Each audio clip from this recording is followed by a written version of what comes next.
Many of you have been exploring the effects of bone drugs and discovering that despite taking them, women still suffer fractures when they fall, often experiencing severe side effects as well. It's clear that you're seeking natural remedies to not only reverse osteoporosis, but also to prevent it from developing in the first place. I'm GloryB and this is GloryB-TV. If you're new to my channel, welcome. I'm really glad you're here. I reversed osteoporosis naturally without the bone drugs when I was 61 years old. I'm now 64 as I'm filming this video. So far, I've created many osteoporosis-related videos that are on one playlist here on YouTube. In the list, the most recent video is on the top. If you want to know more about the top natural remedies I and my friend Dr. Denise Shostek recommend, then you're in the right place. Here are my 4 effective natural treatments that I used to reverse osteoporosis. The first effective natural treatment for reversing osteoporosis is exercise, but not just any kind. While many exercises are excellent for cardiovascular health or supporting your lymphatic system, they don't necessarily strengthen bones. The kind of exercise that promotes bone growth is weight-bearing exercise, with more intense, high-impact activities being particularly effective at building bone density. I've talked at length in previous videos about these types of exercises you can do on a regular basis. I'll review them briefly in this video, and I'll have links to the videos I mentioned in the description box and in the first comment below the video. Weight-bearing exercises vary in their level of impact. Now, when I say impactful, I'm referring to exercises that place stress on your body and bones, which is crucial for promoting the proper formation of new, strong bone. If your osteoporosis is really severe, like if your numbers are significantly beyond osteopenia, or if you have other physical limitations that prevent you from doing high-impact exercises, then lighter, less impactful exercises are more suitable. As your body's condition improves, you can gradually incorporate more impactful exercises into your routine. Here are some examples of exercises you can do to build strong bones, starting with the least impactful and working toward the most impactful. Doing seated exercises in a chair are a great way to get started, especially if you have mobility issues. I have an exercise video for your upper body and a separate exercise video for your lower body. I'll have those videos linked for you. Walking is an exercise that most of you can easily incorporate into your routine. Just be sure to wear well-cushioned gym shoes for support. Walking at least 1 mile a day is beneficial. And for the best results, swing your arms as you walk rather than keeping your hands behind your back or in your pockets. Wearing a weighted vest, as we discussed in this video, is another effective strategy. Dr. Shostek suggested wearing the vest during walks, whether it's 1 or 2 miles or more, or even while doing light chores around the house. However, neither of us wear our weighted vest when lifting weights at the gym or using weight machines. While some people do that, it seems uncomfortable to us. Light weight training and using resistance bands are excellent options. I demonstrated several of these exercises in this video. The best part is that most of you can easily do them at home without needing to go to a gym. Heel drops are another effective exercise I practice, typically without shoes, but on a mat to protect my feet. As many of you know, I've had bunion surgery on both feet, so I'm cautious with my feet. If you prefer to do heel drops on a hard floor without a mat, that's your choice. Now, I covered heel drops in detail in this video. Also in that video, I reviewed march walking. Now, this style of walking is more impactful than a regular walk. In the video, I demonstrated it immediately after the heel drop, so I wasn't wearing shoes at that time, and I was still on the mat, which was on a ceramic tile floor. However, I usually wear gym shoes for march walking. The next example is stomping. I always wear shoes for stomping. In this video, I demonstrated stomping, which involves steps that are even more impactful than march walking. You can dedicate 1 or 2 minutes a day to this stomping exercise. Now, jumping is an exercise I incorporated into my routine after being diagnosed with osteoporosis, and it played a significant role in reversing the condition for me. It's important to note that my osteoporosis was localized to just one area, my lower spine, and the numbers were only slightly beyond osteopenia, so my condition wasn't too severe. Now, I demonstrated the jumping exercise in this video. So in that video, I linked to a study where women who gained the most bone mass in the study were doing 20 jumps as part of their exercise routine. So now I do 20 jumps between other exercises I perform, like those exercises I do for foraminal stenosis, balance training, and weightlifting. I spread out the 20 jumps throughout my routine, jumping on a hard surface while wearing gym shoes. Now, swimming and using a rebounder or a mini trampoline are excellent for your cardiovascular and lymphatic systems, but they don't contribute much to bone building. We covered this in detail in these two videos. If you enjoy these activities, though, there's no need to stop doing them. Just keep in mind that they won't be as effective for building bone as the other exercises I've mentioned. The second effective natural treatment for reversing osteoporosis is using supplements.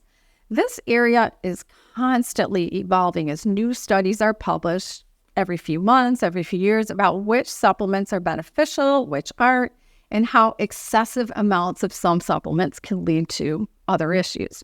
Now, for example, taking calcium supplements for bone health. There are several different sources of calcium used to create calcium supplements. So using the right kind is important. Calcium carbonate, calcium citrate, calcium source from oyster shells or bone meal, or plant-based sources of calcium, such as from algae. It can get really confusing. Secondly, taking too much calcium can build up in your body and create a problem for your heart and cardiovascular system. Third, some women have digestive problems when they take calcium supplements. Then another question is, should you take a strontium supplement? I'm going to address calcium and strontium together because in popular bone growth supplement regimens, they're sold together. Dr. Denise Shostek and I have talked about these two supplements extensively in several videos. We chose to use an algae-sourced calcium supplement. Now, two of the most popular brands out there are AlgaeCal and the Garden of Life Grow Bone System. We chose Garden of Life because it's very similar to AlgaeCal, but is much less expensive. For both of these products, they also come with a strontium supplement. Dr. Shostek's updated advice is to take the amount of supplement that the manufacturer suggests for 6 months, which is 4 of the calcium capsules per day and 3 of the strontium capsules per day. Then after 6 months, we cut it back to 2 calcium capsules per day and 1 strontium capsule per day. Now, I mentioned earlier that the second issue is taking too much calcium that builds up in your body and creates a problem. Dr. Shostek has discussed in these videos, I've already mentioned that we should get a CT scan. It's called a cardiac calcium CT score scan. In fact, since we talked about it more than once in previous videos, she and I decided to get the cardiac calcium score CT scan ourselves and to schedule our appointments back to back. We discussed the scans in this video and I showed my test scores. So to not have a problem with this issue and to assure yourself of getting a 0 score, the best type of calcium supplement to take is an algae-based calcium. And of course, to have a good diet, which she and I both have. The third concern with calcium that I mentioned earlier is that some women experience digestive problems when taking calcium supplements. Many of you have shared this issue in the comments, and others who consulted with Dr. Shostek have reported the same problem. So I asked Dr. Shostek to provide a write-up on this topic, which I'll copy and paste in as a reply to comments, but you can find this information in my first comment below the video. If you're having digestive issues with calcium, check out the first comment, my pinned comment, for more details. So to open that first comment on a phone or tablet, go below the video and tap the word comments. Then tap the words read more to open the comment completely. When it comes to strontium, I've noticed that many people read articles and literature without fully understanding them. Now, I've linked an article in the description box and first comment that provides a comprehensive overview of strontium. This article is an excellent starting point for your own research, as it includes links to several studies on strontium. Additionally, it's important to note that the supplement you should look for is strontium citrate, not strontium granulate, which has caused confusion for some viewers in their reading. Please read the article and explore further on your own. Two other supplements that are crucial for naturally building bone are vitamin D3 and vitamin K2-7. I discuss these in detail in this video.